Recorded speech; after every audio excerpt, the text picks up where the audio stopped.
All right. Well, welcome to another episode of the Sasha Daygame podcast in video. Pretty exciting. He does it all the time, but we're shifting things up a little bit here. So I'm here with Mr. Jeff Bewick. He's a really fucking awesome dude. I've been following him for, I guess, three and a half years now. And he's one of the few people really telling it like it is and trying to help people not lose everything they own in the upcoming collapse. And he makes a living doing it, which is pretty cool. So he's kind of my bro in the way that I'm telling people the truth about like dating and, you know, getting better with your shit in that realm. And he's basically helping people in the same way, but with getting your financial shit together. So it's pretty fucking cool. And my first question to you is, were you always a shit disturber?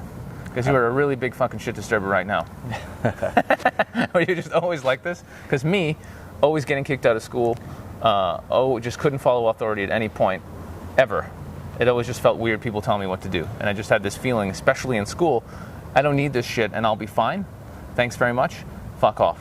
Were you always the same way? Basically, I barely went to school, really. It was around, I was into school until about grade 6. And I was the top of every class and all that kind of stuff. I really loved reading. I read the most books in my school, sort of thing. And then around grade 7 and puberty sort of starts to happen, and I'm getting beat up every day by the grade 9 kids in the public indoctrination camps. And right around that time, that was when I was about 14, so 1983 or 1984, I had already gotten my first computer, an Apple II Plus, which was it was actually an Apple II Plus clone that we had to order from Vietnam and build ourselves, called a Unitron, because we were too poor to afford an Apple II Plus. And so I was like, this is everything. This is what I don't care about anything they're talking about in school. This is going to be where it's at. I love this. And so I was just on my computer all day, all night. And over time, grade 8, grade 9, especially once I got to high school, I just stopped going. And it actually got to the point, it was pretty funny. My mom got a call from the president or whatever, principal of the school. The president, whatever, same thing. That's pretty funny. Who is this guy? And she's like, your son's never here. And she's like, what? And so what I would do is I had a room in the basement of our house, and I'd go up at about 7 in the morning, grab my shoes, go downstairs, and then just work on my computer all day. And she just assumed I went to school. So by grade 12, I was like, listen, it's total waste of my time. I couldn't care less about biology or physics or social studies, which I knew was almost all propaganda and BS. And the math. So you knew that even at the time.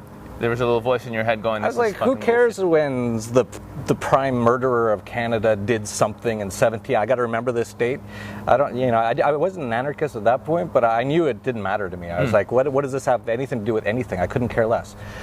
And see, for me, the one topic I actually liked was history. The one thing I really enjoyed, I thought it was interesting, especially like old stuff, not like Canadian history, but like actual stuff. But yeah, a lot of it was just completely, like I remember being in like chemistry and shit like that. I was like, what the fuck? Like, how is this useful to me? Yeah, that's what I said to my mom. It was, when am I ever going to use this in my life? I couldn't care less about it. And so I did a deal with her, and I said, let me just go for the tests. I won't go to school, but I'll go for the tests, and if I pass, everything's okay. And I made sure I got 50% on almost all my courses just to pass. And I'd go the morning of the test, like the 3 hours before. I like how you said it for, I made sure I got 50%, that's... I actually really, I didn't even finish one final in my social studies class. I didn't even do the final essay, which was worth 35%, because I knew I'd gotten almost all of them correct on the multiple choice. And so I just told my mom I was just going to go for the test, and I'd literally go 3 hours before, and I'd read the textbook. It wasn't that hard, like this stuff, and I'd write a lot of shit on my arm, of course, like dates. I had my arms were just filled with stuff, and I just passed. And so yeah, I wouldn't call myself a shit disturber so much. I just definitely was not interested in doing what I was told I was supposed to be doing. Mm-hmm. Fair enough. Just gonna pause and put on my shades because it's that fucking bright out here. It's insane. Can I make it? I think I can make it. I think I can. You can do it. Yes, I can. Oh, there we go. Beautiful. Yeah, I'm always like, look, this guy thinks he's all cool in the shades. Nope, he's in Acapulco, and it's fucking brutal out here. Yeah, you're looking into this too. So here's one thing I was really curious about. And by the way, I'm happy we're both right. We didn't need school and we both made it. Fuck yeah! That's good news. But stay in school, kids. yeah, that's right. That's why I laugh when people say that. I go, stay in school.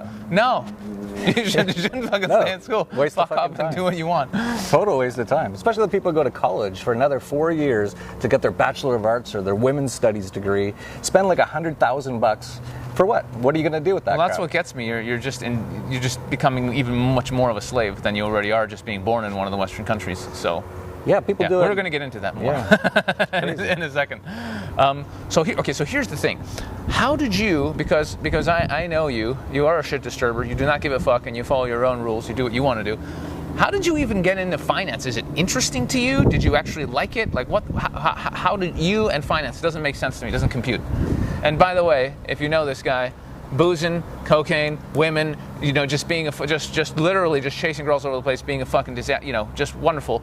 But you can't see this guy in finance. The more you know him, you're like, this just doesn't make any sense. So, well, it was around 1990, and so I was like 20, and I was starting to get bored with the computer because the internet still hadn't come out. And I was waiting for the internet. I knew, when are they going to connect these things? Because you were still literally calling people's houses to get, that's what the internet was. You'd call someone's house. So if there was one other person on a site, you couldn't get on. You just get a busy signal.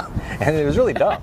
And it was like 300 baud modem, which is like, you can type faster than it can transfer information. So to download a 1 megabit game back in 1990 was literally a day or two, and it would usually fail halfway through because someone would call and I could make it'd hang up.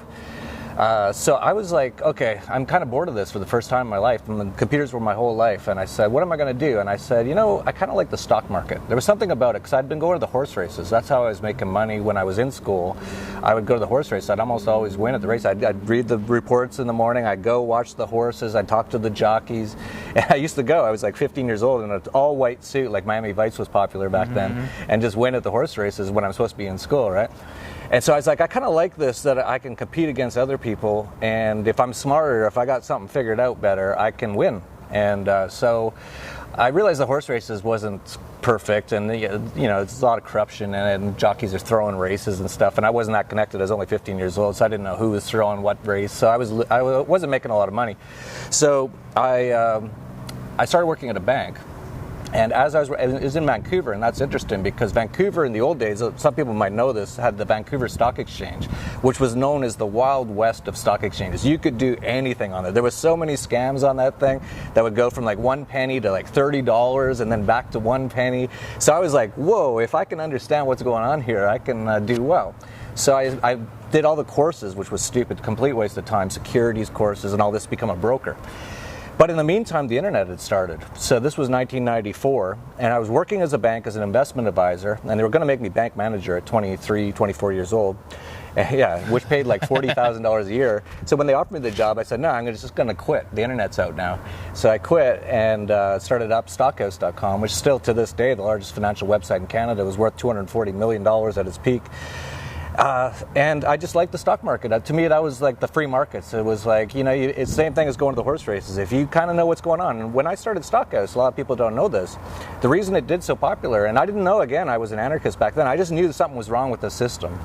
And I was like, this system is crazy. The brokers and the insiders get all this information before the retail investors. So when I started Stockhouse, I put something on there that I called bull boards, which were just message boards, which were brand new at the time. It was really revolutionary. And I was like, yes, this is how people can get the information that the brokers and the insiders get just as fast or even faster than they get it. So it evens the playing field. And so that's how I got into that. And the more I just looked into investments and stocks and things like that, the more I liked it. Although I still don't call myself an investor, even though I do have a newsletter where I advise people on investments, but I'm more of an entrepreneur. I like more starting companies and things like that. But I have 25 years of experience in the markets now, so I kind of know what I'm doing. And then figuring out how the whole system works, which most people still don't know. Your broker probably doesn't know. Your parents probably don't know. Probably nobody knows. I felt like I had a huge advantage over most people. And I decided, because this is good information, if people could get the access to this information, it would change their lives.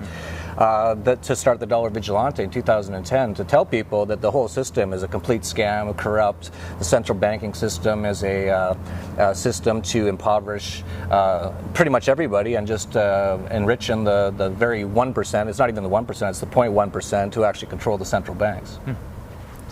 So initially, you were excited because the internet came about, and you figured you could make some money with this, whole investment thing. You got good at it, realized what the fuck was going on, and just realized this could be a way for you to kill it, basically.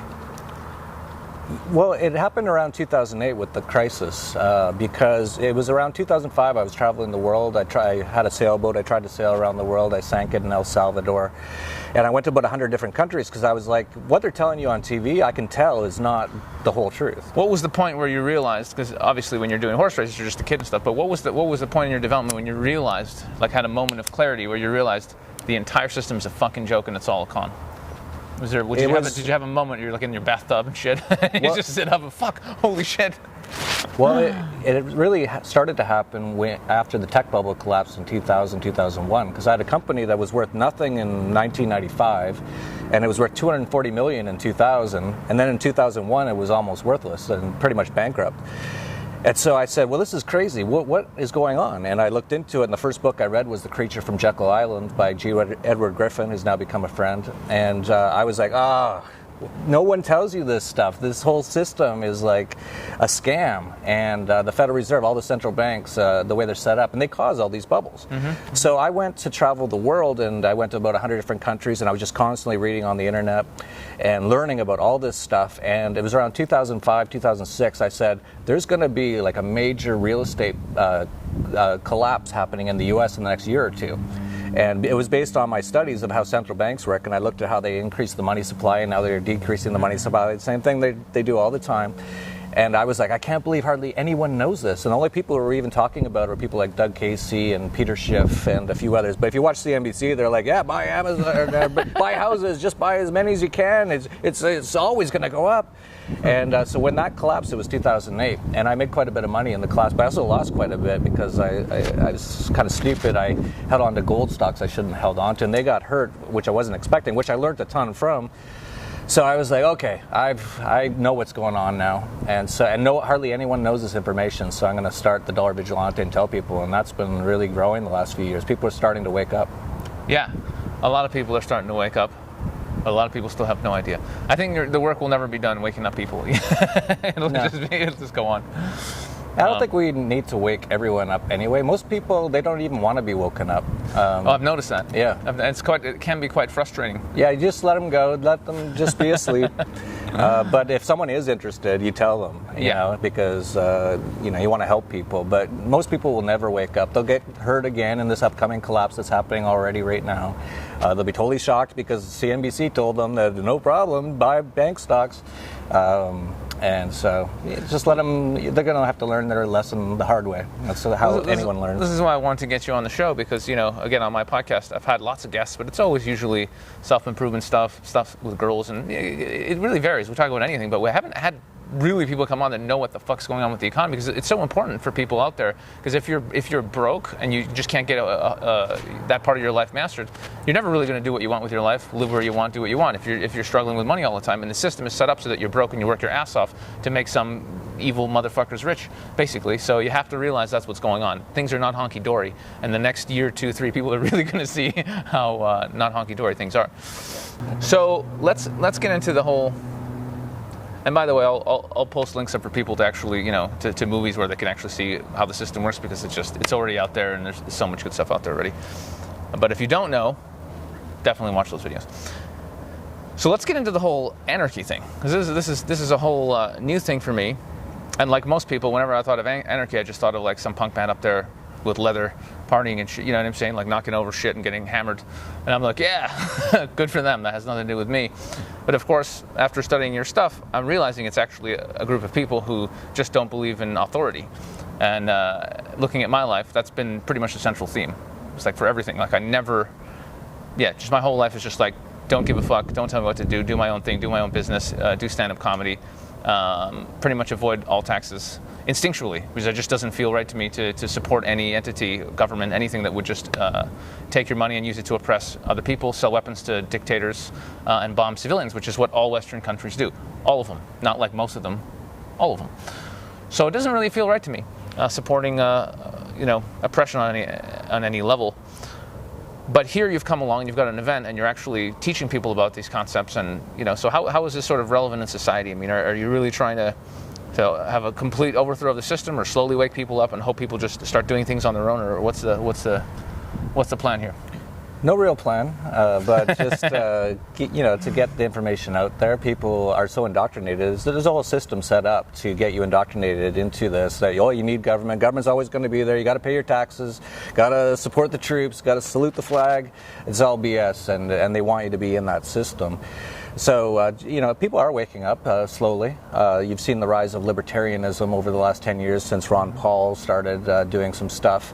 But once you get to libertarian, which libertarian basically means that you consider freedom to be the most important principle in your life, a true libertarian is an anarchist, because some libertarians still want a government. And government is where something that you don't have you haven't given your voluntary right to control you or to own you, and they own you. That's what government is. That's what taxes are all about, and that's why you need a passport to travel, and they own you. And this guy owns me. It's okay. You can let me in. So people are slowly waking up to that too. And really all an anarchy is I just say that I don't want anyone to own me. Without my permission. If I wanted you to own me, if you said, Jeff, I'll give you $100,000, but I'm going to own you for the rest of your life. Everything you do is mine. If I agreed to that, that's fine. But if I didn't agree to it, then fuck off. And same with the government.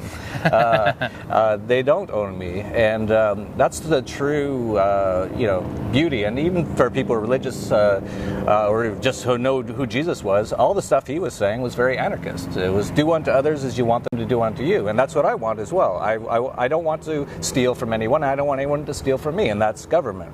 And I don't want to control somebody and make them do things against their will, and I don't want someone to do that to me, and that's government. So it's really taking off and growing, and we can have such a much better world if people wake up to it. And all government really is mind control. It doesn't even really exist. Like, where is government? Can you point to something and say it's government? You can point to the White House, but that's just a building. Okay, so who's in the building? Some people. What are they doing? Robbing people. So what is government? It's only because people believe they have that authority that they allow them to do these things. But if people woke up and realized, hey, these guys don't have any right to steal my money. They don't have any right to tell me where to go or what I can or cannot do in certain places unless they own that property and private property. But if they don't, they have absolutely no right to do it. And once people wake up to that, we'll have a world that is so much more peaceful and prosperous that no one could even imagine without government and central banks. I'm starting to imagine it, but let's get into that more. So one thing you said, which completely just makes so much sense to me: how can you be born owing money? How can you be born having agreed to be controlled by anybody or any sort? It's insane that I could come out of a vagina and that's it. I belong to a certain country that can tax me, tell me what to do, tell me what I can and can't put into my body, tell me where I can travel. It's just insanity. So they're not even treating us like free beings, but we are free beings. We're completely limitless beings, but we're being born into these little control mechanisms. It's insane, and people just go with it because it's normal. So or fuck it. So it's like slavery was normal, so it was just okay, but it wasn't fucking okay. It was evil as fuck, and it's evil as fuck now. Yeah, even if you look at slavery, and all we have today is, like, everyone thinks slavery ended in the 1700s or 1800s. Absolutely not. Slavery was actually expanded to everybody at that point. It wasn't just black people. Now we're all slaves. We're all get most of our money taken away from us by the government. We're all told what to do by the government. We can't, if you want to smoke a plant in your house, that's not allowed. And if they find out, they're going to kidnap you and put you in a cage.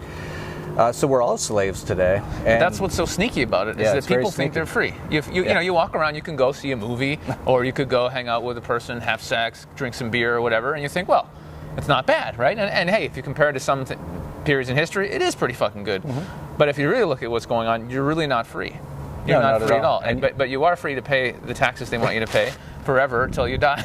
And if you don't, they're going to fuck with you. Well, the great comedian Bill Hicks had that great line, "You're free to do as we tell you." That's and right. That's exactly what it is today. And that's why they need all that propaganda, and that's why they just put it all in your face. In the U.S., you got to go do your Pledge of Allegiance to the government every day for thousands of times. When you're at a very level where your mind is very susceptible to being brainwashed. Vladimir Lenin said, "Give me your child for 4 years, the seed I plant will never be uprooted." Now they have them for 12 years. Then they go home, turn on the TV, and it's like, got to support the troops, a patriotic flag, thank God for the government, and how they steal money from people and then buy a bunch of tanks and then go kill other people. It's so great. And you pointed out that people are born into slavery in the U.S.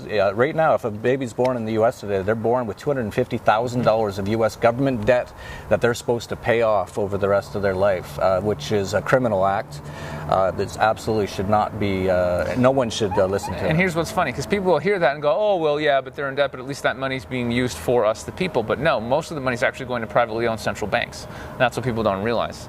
That's the biggest scam. Yeah, 95% of the money does not go to anything that you would want. And even if it does, for example, the schools. A lot of people say, oh, they have public schools. Well, those are nightmare indoctrination camps, prison for kids. There should be private schools that compete. And a lot of people say, oh, yeah, sure, there's lots of problems in the public schools. Well, yeah, because it's communist. So anything communist where there's no competition, where they don't have a profit incentive, it will turn into a nightmare, which is exactly what most public schools are.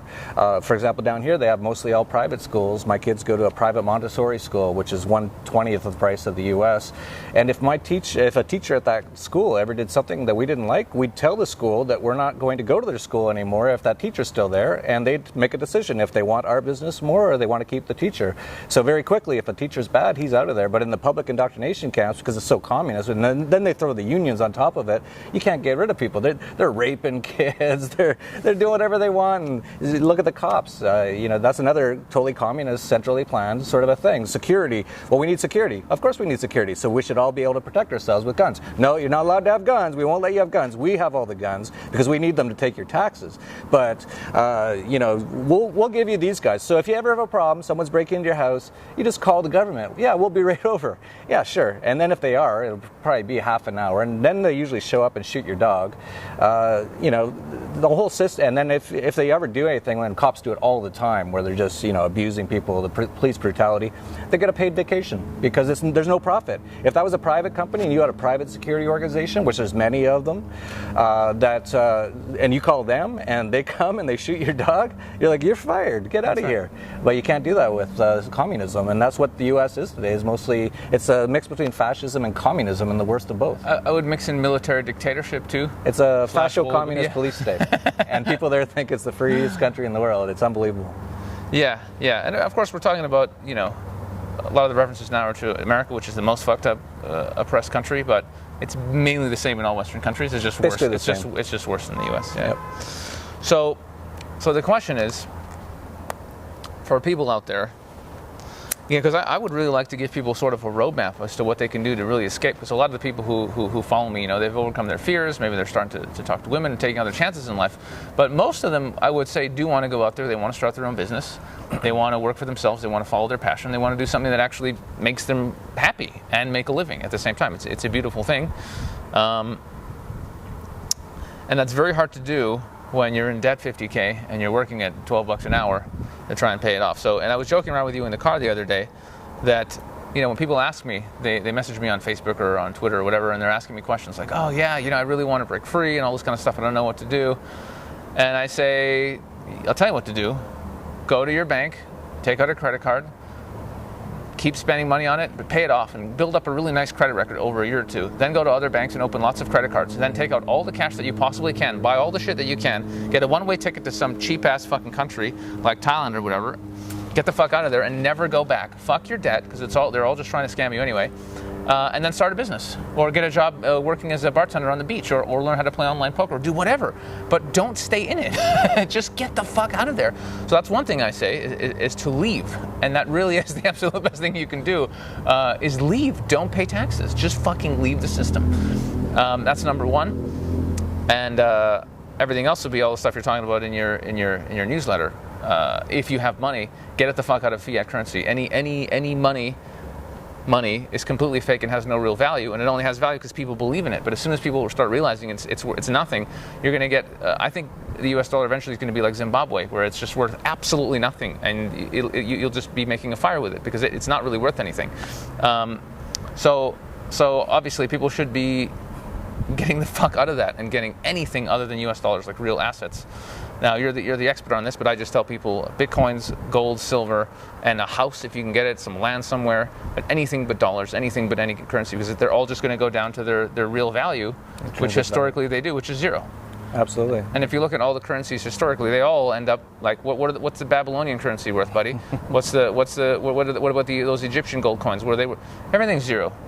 Well, people are going to look back at this point in history and be shocked that people accepted money that was just a piece of paper with a dead criminal printed on it. And on the other side is an Illuminati, all-seeing eye pyramid that no one seems to notice. And they'll be like, they took that in exchange for services and goods? What a bunch of fools. They must have went to 12 years of government indoctrination camps or something. So yeah, get outside of the financial system. It's I've been writing about this at the Dollar Vigilante. I said sometime between 2015 2020, I think it's all going to collapse. We've already seen it start to collapse. Just get outside the system. Everything's going to change. Don't get rid of all the old ideas. Oh, I should go to college so I can get a degree, so I can get a job at an insurance company and I'll work there for 40 years and I'll get my pension. That's all going away. It's all just going to disappear. And so become more entrepreneurial, become more like Sasha. You're living your dream, you're doing what you do, you have no bosses, you have no no taxes, no anything. I'm very similar to you. Yeah, it's amazing. We're like mirror versions of ourselves. So essentially, yeah. So what the thing that people want the most, I feel, is to do what they want with their lives, and be able to, and it is possible. It is possible. But they're so under the thumb of all these thoughts, all this indoctrination, that they just cannot fathom being able to say, fuck this, I'm just going to do what I want to do. But it is absolutely possible. And one of the key things I talk about so much and have for years is that if you're from a Western country and you have a decent passport, from one of the, Western countries, there really is no downside to trying to escape the system, doing your own thing and living your life. The worst case scenario for you is pretty much you bust, you lose all your freaking money, and then you stay on a friend's couch for a few weeks, and then you get some job or you try again and you get out of there. You're never going to be shot. No one's going to come to your house, put a gun in your mouth, and shoot you. You're not going to be, you're not going to be killed. Nothing's going to happen. Your worst case scenario is, oh shit, you know what? I lost all my money. Okay, hey buddy, can I stay at your house? I'm fucked. Or hey mom, can I come stay with you for a while? That's it. That is your worst case scenario. And I'm sure there are countries out there where if you try and fail, you could be really completely screwed. But most people listening to us aren't in that position. And you and me both have had tremendous failures where we learned so much from them and just got better and smarter and then went on to succeed. So that fear of failure, that fear of change, is ridiculous. And that is the number one thing I think stopping people from doing what they want to do, is just worried about the worst case scenario, but there isn't one. The worst case scenario is doing nothing and living the exact same fucking life that you're having now, or you're paying, God knows how much money that you don't have to be to some dodgy ass fucking government that's just fucking you over. That's it. Yeah, people are too scared to try things. You only hear once, as far as we know. I don't know if there's more chances. I think there's many chances. There might be, but as far as we know, it looks like we're just here once. So why would you just go to a job in a cubicle that you don't even want for your entire life? And it's somebody. This is what they tried to use propaganda to get everyone into, was they just sell the retirement.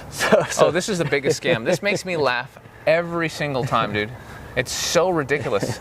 Yeah, we're going to take money from you now, but don't worry, when you're really, really old, and we'll give it back really to you. Do much anymore. You can't do anything anyway, and you may not even make it that far.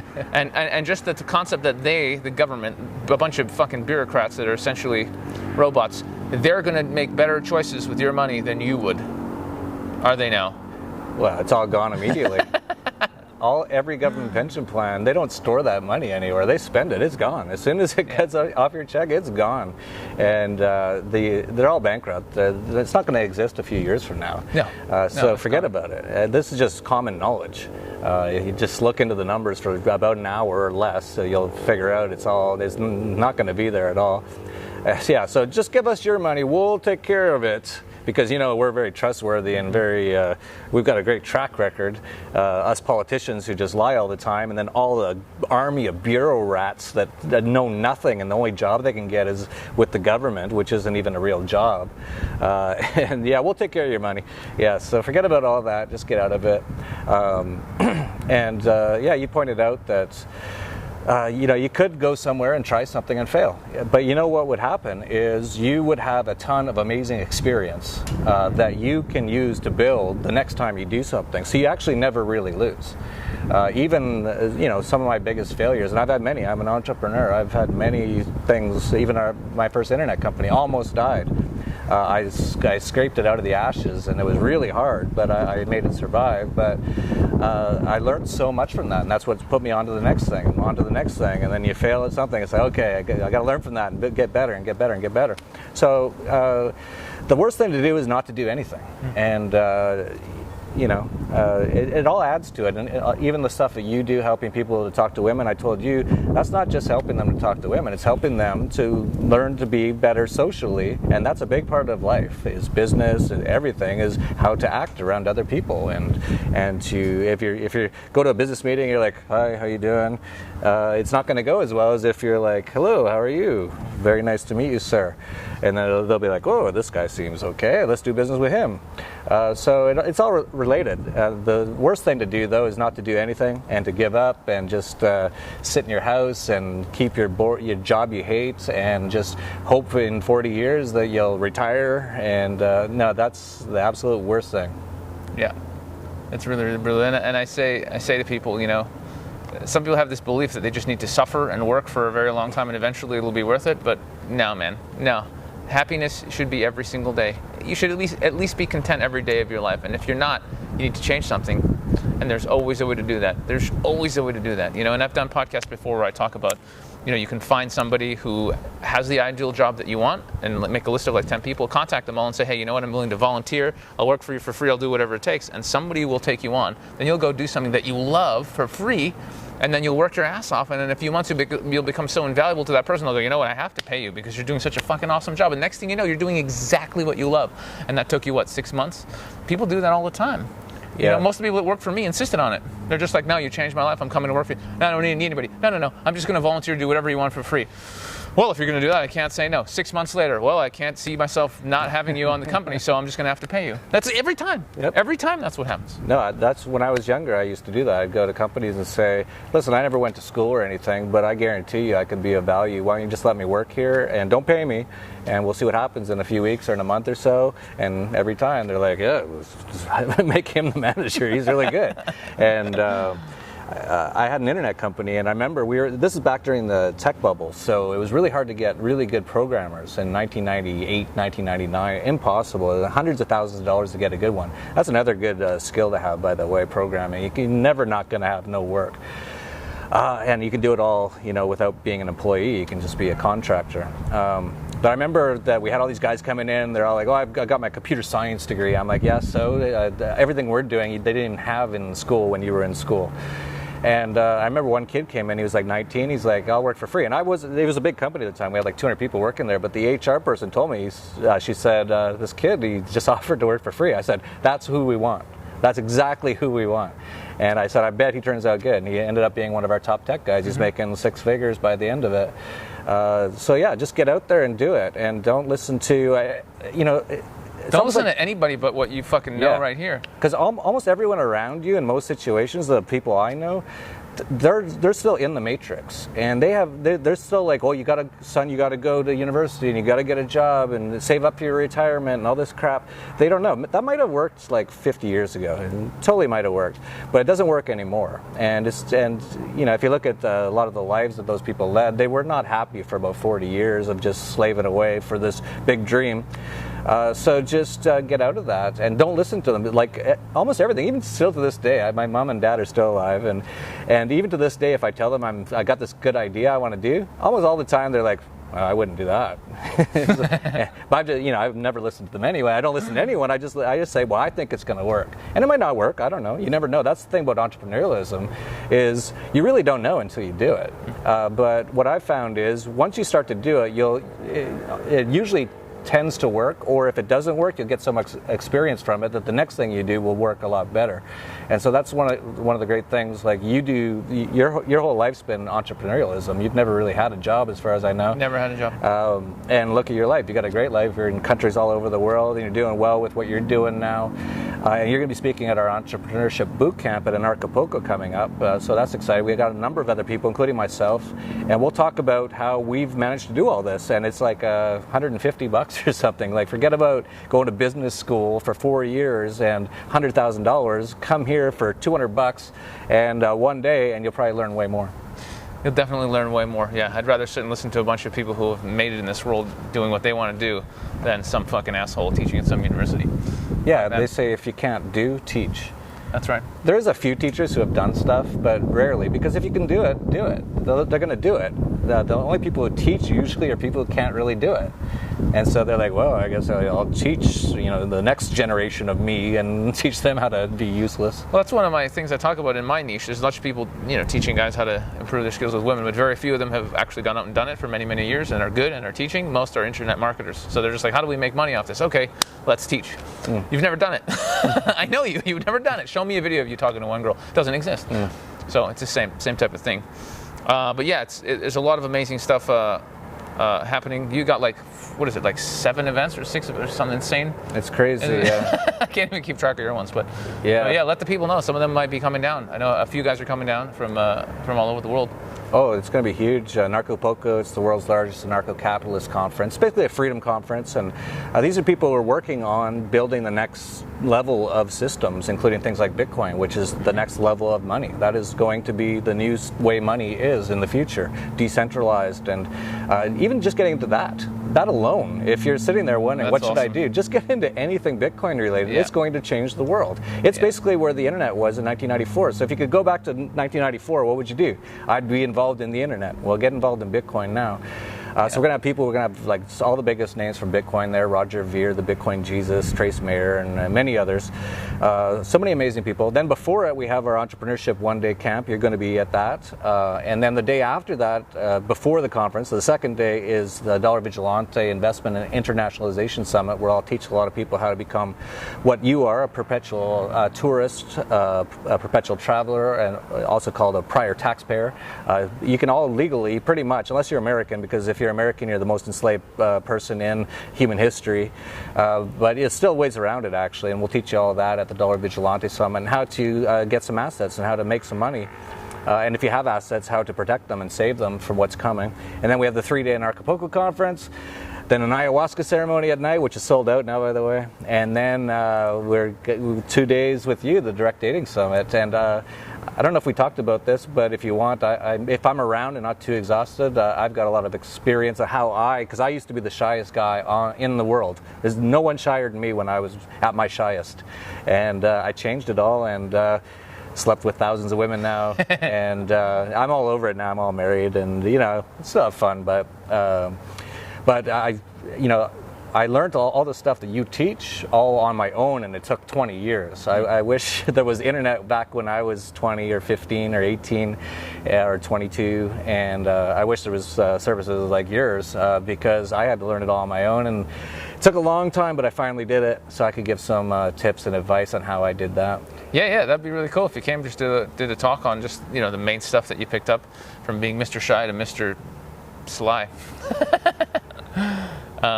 This guy's got the funniest stories I've ever heard from anybody just about going to bars and hitting on girls. They're so ridiculous. You want to just share one? Because the guys would love it. Just one fucking ridiculous story. I don't like to tell most of them because my wife probably will see this, and she knows that I do that kind of stuff, but she doesn't want me telling the whole world about it. Tell one that she kind of is out there already, It's just funny. Oh, man, there's so many, I don't know. I really can't. All he does is tell me the stories. Thousands. We're just farting around. He's just telling me thousands. As soon as we're on the podcast, I don't know. There's a lot of stuff. I'll just tell him later. I'll just do a separate thing where I'm just like, hey, everybody, this week I'm going to talk about funny stories Jeff told me. But anywho, so if you get the chance to come down to Acapulco, There's a whole bunch of amazing events, a bunch of amazing people. I think it's going to be one of those life-changing weeks, just life-changing weeks. Just my 2-day Direct Dating Summits are life-changing, and this is going to be like that plus, another week of people who are, almost everything during the whole week could be life-changing for people. It's stuff that they should be getting from the schools and from the media, but they're not. And once you start to understand, like even getting women. They don't teach you that in school, and that's why most people have no idea how to do it. They don't teach you anything that would actually be useful in life in school. No, nothing. I joke around. The only thing I really learned was like speaking English, writing, and I think you some spoke basic English math. before you went to school. That's true. That's true, actually. I did. Why did I even? But like the Pythagorean theorem, I use that. Cross multiplication. Yeah, once in a while. You could have just Googled it. I could have Googled it and figured it out. Yeah. Mostly now, if I have any kind of physical stuff, or my wife, or we have like weird physical problems, we just Google it and go, oh, that's what it is. Like the other day, she just had this weird puffiness in her eye, and we just figured. Normally, we'd go to the doctor. Now it's like, oh, we just knew it was the eye duct there, and she just massaged it a couple of times. Boom, it popped. And done. So it's just like you just learn your own shit and do it. I've cured at least 10 people off the top of my head of major diseases or like major problems in their lives just by Googling it. Yeah. So they're like, let me think of one off the top of my head. There was... I cured my wife's multiple sclerosis just with a mega doses of vitamin D and lots of love. And then I cured her fucking old depression she had that was still there from years ago. I talked about this on my last thing I just put up on my last podcast. But it's unbelievable. Like she had serious depression as for all her life. They put her on fucking meds. When I met her, she was still on the meds. And I just gave her lots of love. She just went off cold turkey. Was just very conscious and present. Really, really good diet. We just talked about and dealt with all that shit. Done. It's done. Like I know people have gone to doctors. Two fucking things I've cured with one woman. Yeah, it's insane. I've done it all the time, and they'll be like, "Oh, I've been going to doctors for 10 or 20 years, so there's no way you could give me any information that would help." And it'll be sometimes something simple like eat garlic. Like really, I try to think of the time that it was something that simple that I told someone. I was like, because they're like, "Yeah, no one knows how to fix this, and so I just got to live with it, and it really sucks." And I went to Google, typed it in, and it was like literally 1 minute, and I went, "Have you tried eating garlic every day?" And the person was like, "Where'd you hear that?" And I'm like, "Google," but it's like 100 people who said it all worked for them. So he did, and I forget the exact situation, but whoever it was like, "Yeah, it worked." So you just cured my incurable disease. I'm like, forget the doctors. Here's what people don't, and I think some people are really waking up to this, but the vast majority of people, hang on, that's really loud. The real information that will help you do what you want in life, be happy, cure yourself, be healthy, they don't want you having that. No. They just don't want you having that. And that's why we've never had it up till now. And now that the internet is there and they can't stop it, now it's out there. Yep. But they just don't want you to really get into your power. I was watching a video the other day all about the pineal gland, right? Pineal gland. Now, if people don't know, pineal gland is basically, it's up there. They call it your third eye. You use it when you're born. You use it when you die. And if you do DMT or certain other substances, it activates. But basically your connection to the spirit realm, your higher self. Basically, ancient cultures used to access it and actually do rituals and stuff to make it stronger, so they could basically access higher vibrational frequencies. It's really, really powerful. Now, you will never hear about this from your doctor, medical textbooks in the school. You will never hear about it, and you'll never hear about it because it is your key to source. It is the key to connecting with what you truly are, much, much, much higher. It's just all power comes from there. And in fact, not only will they not tell you, they put fluoride in the water. This is what I'm leading up to. I just wanted to set it up so people just go, "Oh, fluoride's good for your teeth." I was like, you got to mention this. No. So fluoride doesn't actually help your teeth. It's all a fake study. Actually, destroys your teeth. It destroys you. It calcifies your pineal gland and basically makes it hard so you can't use it. Hitler put it in the water. That's a fact. So you got to wonder why your government is putting fluoride in the water. Well, it's because it makes you docile, it drops your IQ, it makes you more of a slave and a zombie, and it calcifies your pineal gland, which is your source of power. So that's what's really going on, and that's just one tiny, tiny little piece of information. There's just so much that they are doing to make sure people are slaves, people that you can't think for yourself, you can't make decisions, that you're reliant on the state. That's why they promote alcohol so much, is alcohol because it dumbs you down. Retarded. And that's why they've tried to make marijuana illegal for so long, because marijuana, I don't personally like it too much, but you start to think. It starts to open up you actually start to think outside the matrix. It's very good for your health. It's really good for your health. It cures all kinds of shit. It's very, very good for you. They don't want it. There's so many substances out there that are so healing, and they just want to get rid of them. There's a substance called MMS. which again, if you Google it, it'll be like, it's bleach, it'll kill you, it's all fucking poison, blah, blah, blah. Yeah, sure. So I've met people who have cured incurable stuff, AIDS, cancer, you name it, using this substance. There's a whole church of MMS. They go around the planet and they've cured tremendous amounts of people from all kinds, malaria, all going around. And it just gets covered up. It gets covered up over and over because they don't want anybody to know that you can actually not use pharmaceuticals where they basically kill you and are addictive, where you have to spend hundreds and hundreds of dollars or thousands of dollars, where you can actually spend hundreds of thousands of dollars, when you can spend $25 on a course of MMS and get rid of what you promised. And just grow a little marijuana plant, and there you go. You're cured of pretty much everything. No, you will go because they don't make any money on that. They don't make any money off it, and the real medical system is they want to keep you alive long enough to spend all your money, and tax you, and then basically let you die at the end. And then they have the death tax once you're dead. And that's right. And they tax you more when you're dead. And if you look at what chemotherapy is, it's literally the sickest thing you can ever imagine. They just wipe out your immune system. The only thing they can fight cancer is your immune system, but they wipe out your immune system, and then you have literally no chance to survive whatsoever. You might survive 3 years max, and then you're dead. And they charge you tens of thousands of dollars. It'll be a brutal fucking 3 years. Or you could just get some hemp oil and cure yourself, or mega dose vitamin C therapy, or SAAC, which is been around forever. No, just do the chemo. And this is how indoctrinated people are. Check this out. This is terrifying. My friend's mom, I won't mention who it was, had cancer. Okay. And I told her, he knows everything that I know. You got to realize, he knows I told him all this shit. I sent him all the books, all the cures, everything. And I told her, this is what they're going to do. They're going to put you on the chemo. It's going to kill you because that's what they do. That's what's going to happen. Yeah, okay. She's like, yeah, I understand. She made the decision. They thought about it. She's going to go through with it because her doctor told her to do it. Yeah. And she died. And that's what happened. And that's how indoctrinated people are. When it even comes to, if you follow what the system says, you're going to die. They will still rather listen to their doctor if it's a death sentence than do something different that might actually save their life. That's the brainwashing level we're talking about. Yep. If that doesn't terrify people, I don't know what could terrify people. Yeah, don't listen to those doctors for the most part. I don't go to doctors. No. No. My wife had cancer recently, last year, and it's pretty much all gone now. Cannabis oil, a number of other alternative treatments. She's also been doing some very shamanic sort of things, which really crazy stuff, but it seems to really work. They did a remote surgery, these shamans, and she was like throwing up from it. She felt like she just got out of surgery, but wasn't even touched. It was all, but they don't want you to know about any of this stuff. Nope. Just go to your doctor. He knows, and he'll get you killed real fast. Irradiate your entire. Well, I have a problem here. I got a little cancer here. Okay, we're going to irradiate your entire body and pretty much give you cancer for your entire body and kill you.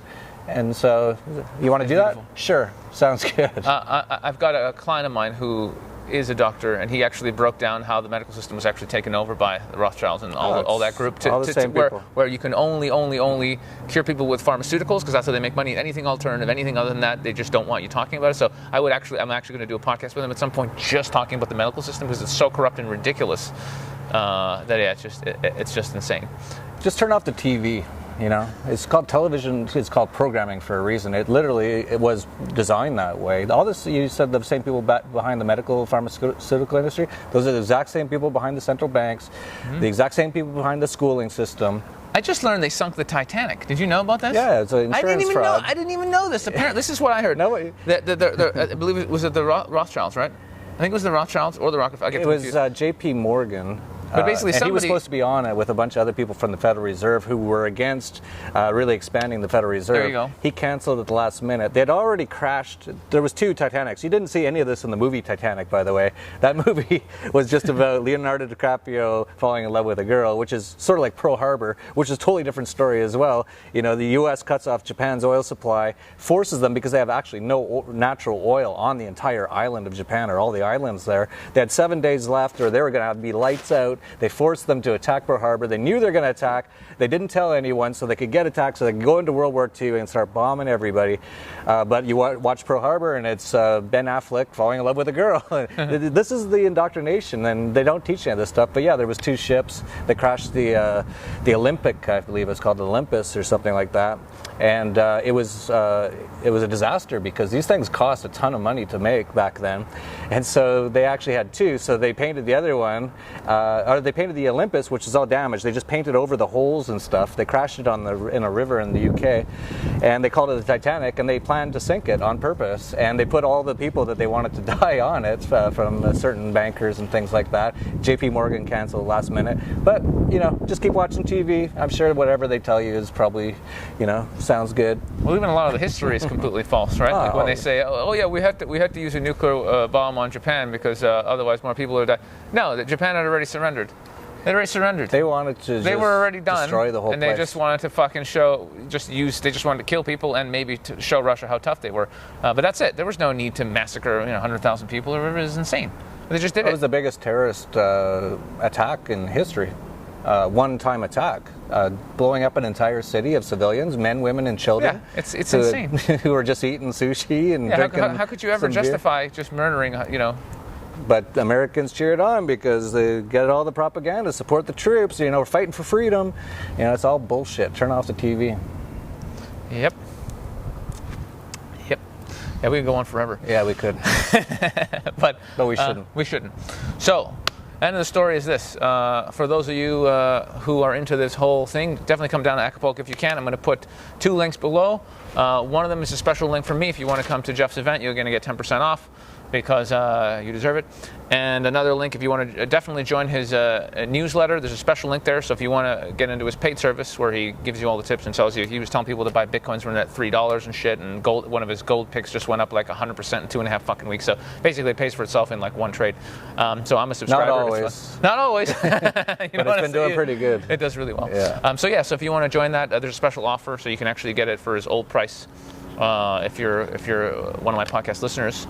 So click on that link and subscribe. But even if you don't do that, definitely just get on his free newsletter. You can go to the dollarvigilante.com. Dollarvigilante.com, and it's really interesting. Like he fucking writes tons of amazing content. And even if you're just on that, you're going to learn what's going on. A lot of the stuff that's going on globally when it comes to economics, and it's just really entertaining to read actually. So yeah, hit up all that stuff. And I hope to see you guys in Acapulco. And if not there, then I'll see you the next time somewhere. Jeff, it's been a pleasure. Cheers and peace.